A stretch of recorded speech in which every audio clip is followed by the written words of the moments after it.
Welcome to Algorithmic Arguments. I'm your host, the Orchestrator. Tonight, we tackle a question that sparks heated debates among animal lovers and ethicists alike. Is it ethical for zoos to promote animal encounters for entertainment value? We have an incredible panel assembled to dive into this complex issue. Joining me are Father Thomas Aquino, who brings his expertise in Catholic theology and ethics, Paramedic Osei, with her experience in crisis intervention and community health, the incomparable Clarence DuBois, a master of improvisation and keen observer of human behavior, and Karen Whitmore, an authority on community standards and administration. Over the next hour, we'll explore the moral implications of zoos as entertainment hubs, examining the fine line between education and exploitation.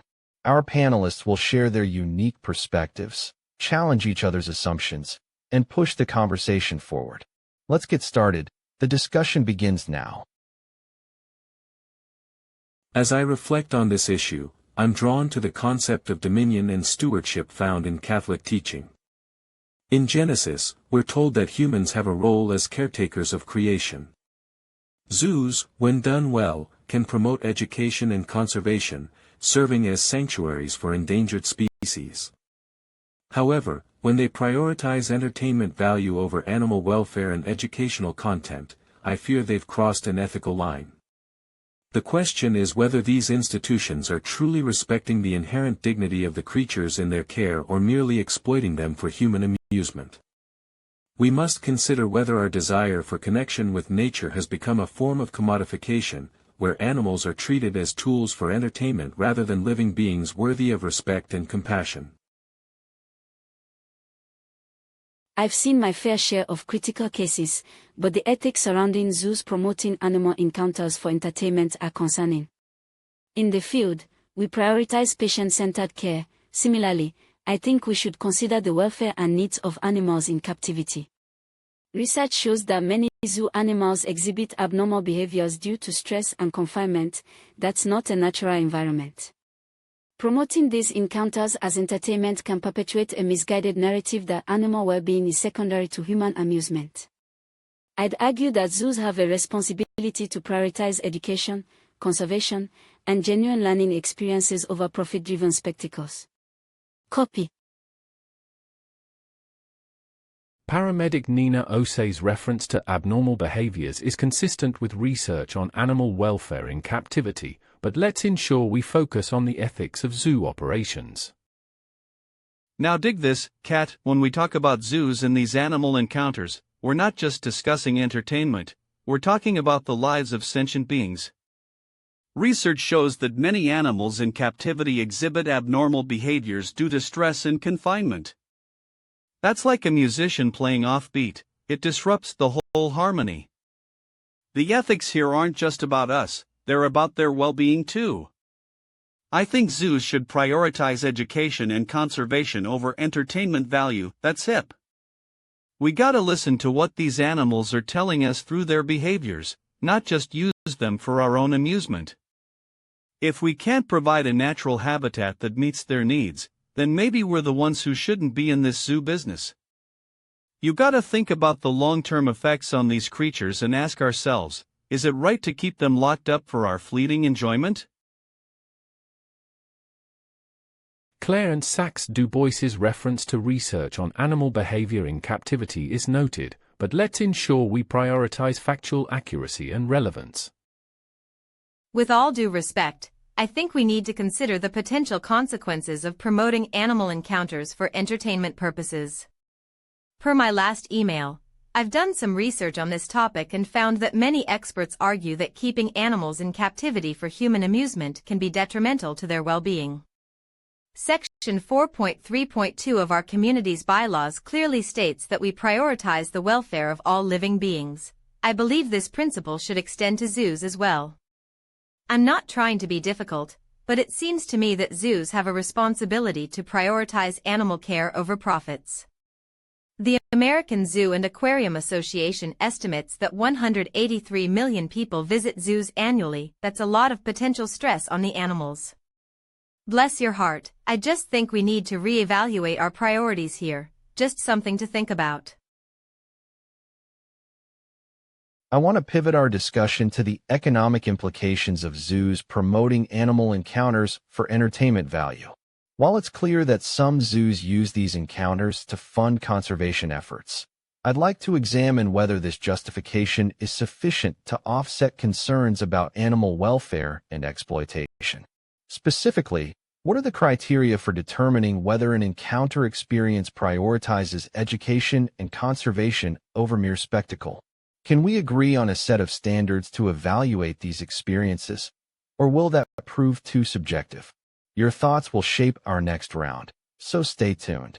And if you're enjoying this nuanced exploration, be sure to subscribe so you don't miss what happens next.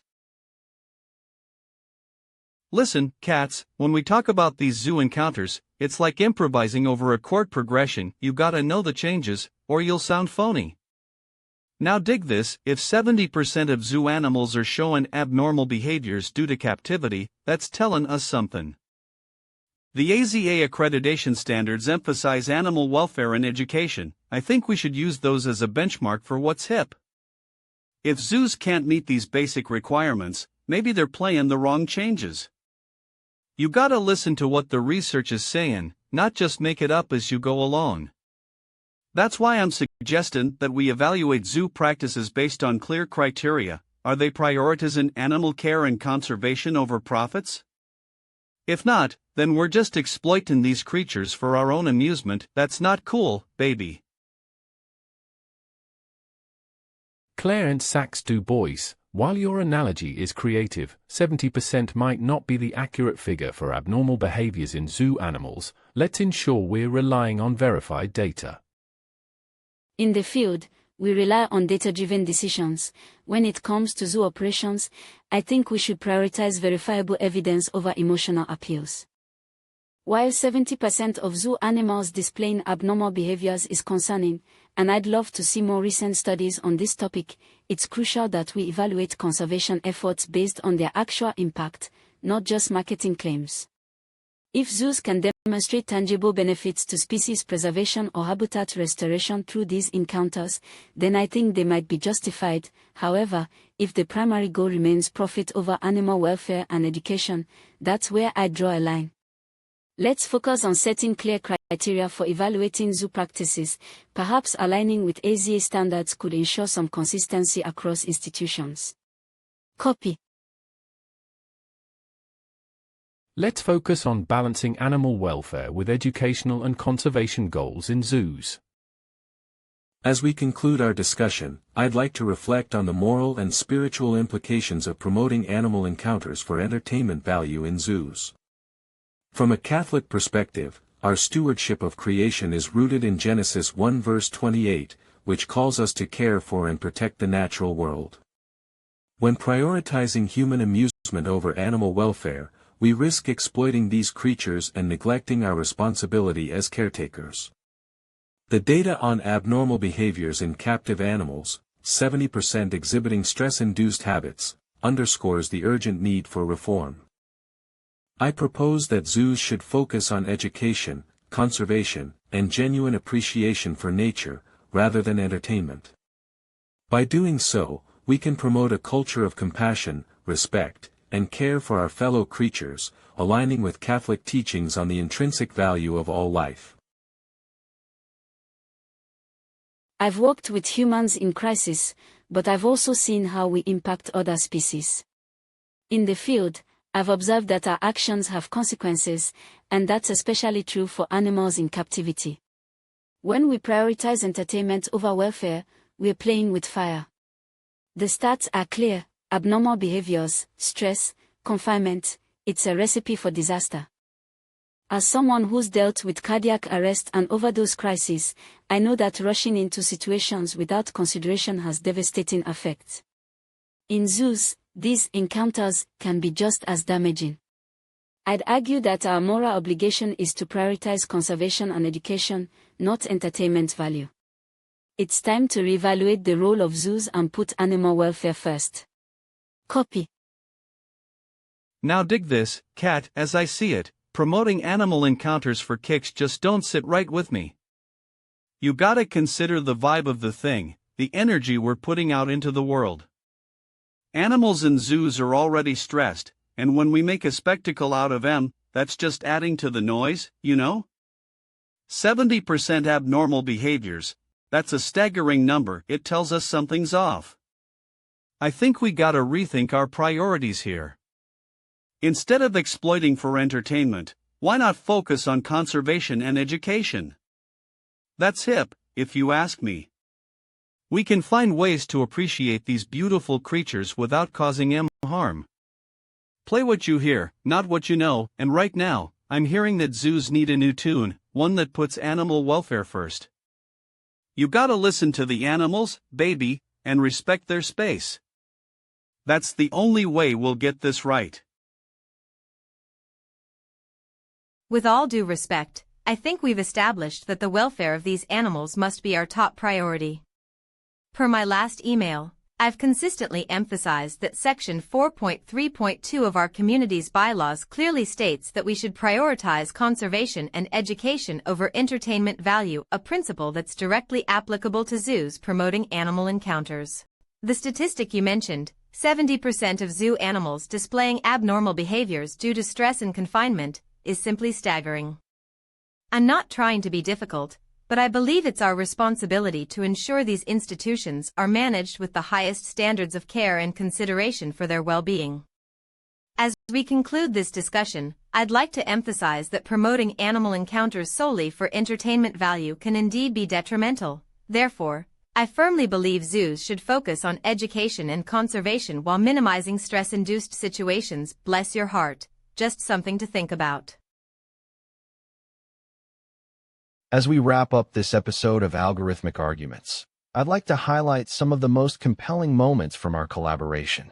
Clarence, DuBois made a strong case that zoos can serve as vital sanctuaries for endangered species, while also promoting education and conservation efforts.